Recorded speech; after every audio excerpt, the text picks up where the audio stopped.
Wow, I am in disbelief, to be honest with you, because I was so convinced this entire time that this was just John Heyman being puppeted by Scott Boras, the whole JD Martinez rumors, because we heard for months and months, Mets in on Martinez, they're checking in, they're talking this and that.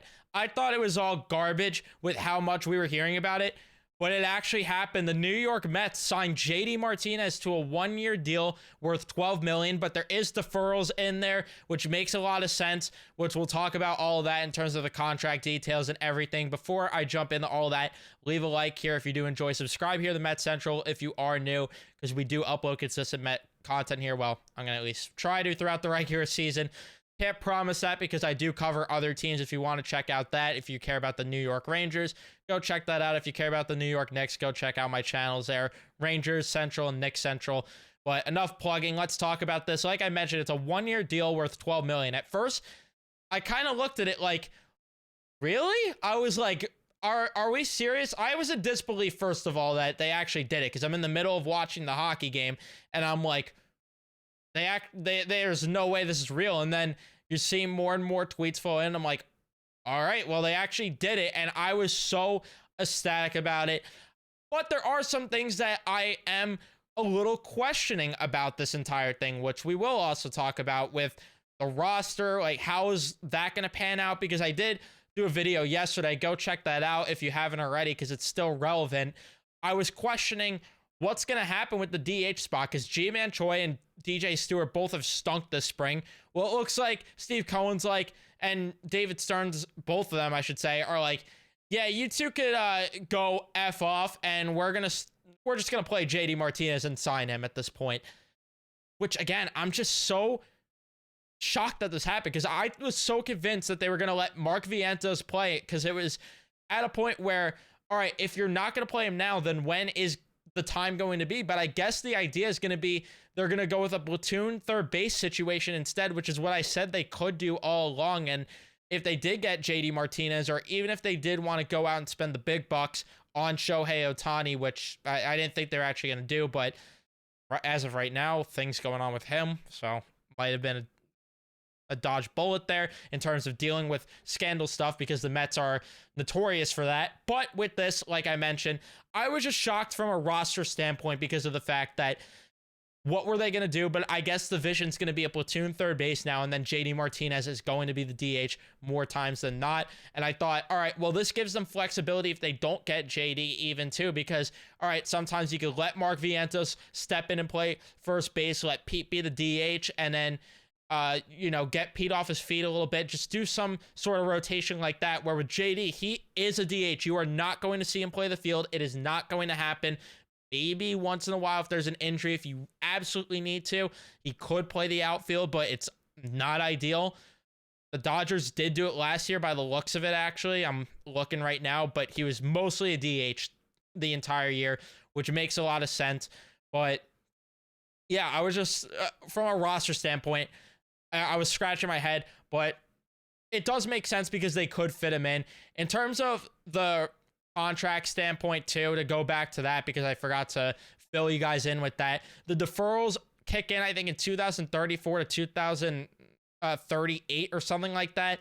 So that's why the Mets did this too, because they wanted to do it only if there was a way where they could avoid going over the luxury tax for this season, which that they could do with the deferrals, because it did not make sense. And that's another reason why this took forever to get done, is because it did not make sense to go over the luxury tax for JD Martinez. I like JD Martinez a lot, and I think that this is the power bat that I've been screaming for a while. You guys know it. I was pissed off when they didn't get him at the deadline a couple seasons ago, but this was the guy where I was like, all right, this could be a pretty significant difference, but it wasn't going to be the difference, in my opinion, versus them being not a World Series team to a World Series team. I don't think that this makes them a World Series team, but it sure as hell makes them a lot more competitive, which is why I'm all for this signing in general. Last year, if you look at his numbers, the baseline numbers are so good.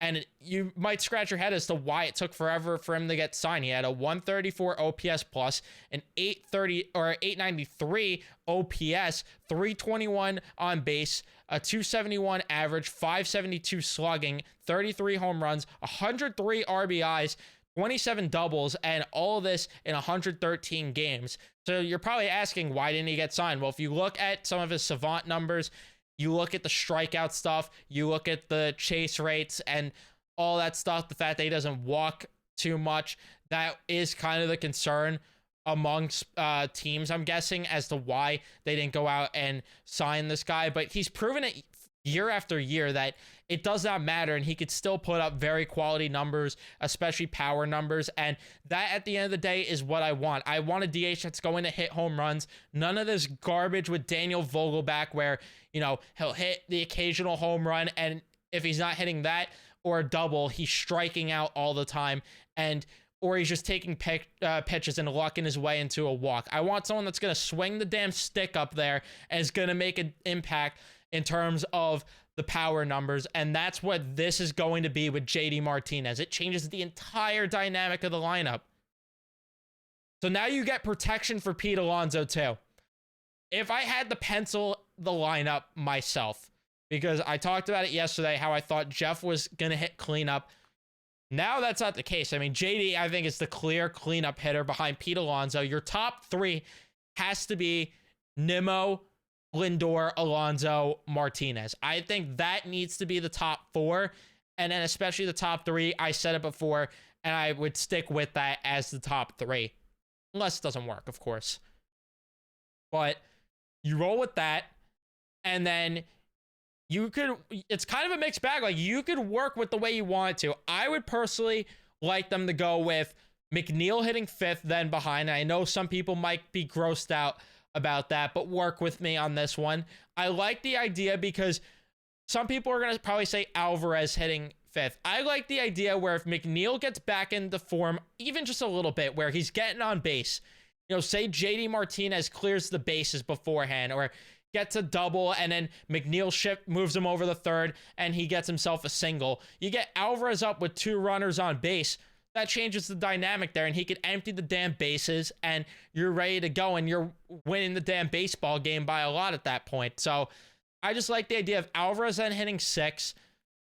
Then you probably go Marte seventh, which I don't know how to feel about that, but you could. And then you go with Beatty/Vientos hitting eighth. I wouldn't hate if they flip those two, where Beatty's hitting seventh and then Marte's hitting eighth. I guess it depends how Marte produces this year. And then you get Harrison Bader, who in my opinion is the lock to hit ninth, honestly, because let's be honest, he can't really swing the bat well. But this just made the lineup so much deeper and so much more dynamic, because how long have we been screaming for the Mets to get protection behind Pete Alonso? This is the damn guy to go out and get, and this is the guy that's going to add power to the lineup that we've been asking for. And I know he didn't have the sexy power numbers in 2022, and that's why Met fans were kind of hesitant about giving up a king's ransom, even potentially, to Boston to get this guy at the deadline. And so we saw Darren Ruff come in, which I don't think that trade was any better than what they would have had to give up for JD Martinez and Daniel Vogelback, as I mentioned before. But this is going to be a legitimate difference maker. He's been an all-star 3 years in a row. He's been an all-star 5 out of the past 6 seasons. 2020, there was no all-star game, and he did have a down year in 2020, so probably wouldn't have been regardless. A guy that's been in the top, gotten MVP votes, was a top 5 MVP. I almost said top 4 because he finished 4th place. The year he was an MVP candidate, but that was 2018. I don't expect an 1,000 OPS 330 average from JD Martinez. I'm expecting him to replicate what he did last year, or even if it's a little less, where it's 30 home runs, 90 plus RBIs. He's hitting 250, 260, and he's got like a no, I shouldn't even say 750. Who am I? Give us like an 820 OPS in that range. If the numbers dip a bit to that, I'm fine with it. I don't expect something crazy to happen where it's a drastic drop off, where here, you look at the projection even on Baseball Reference. They project them to have 22 home runs. I think that's kind of lowballing it. I really do. And then a 268 average, I would take that. a 823 OPS. I would take that, and a pretty solid on base 329. Maybe you want that up a bit. 31 doubles. I wouldn't hate those numbers. I would take that from JD. I'd like more power in there, but you take that for what it is if that's what they get.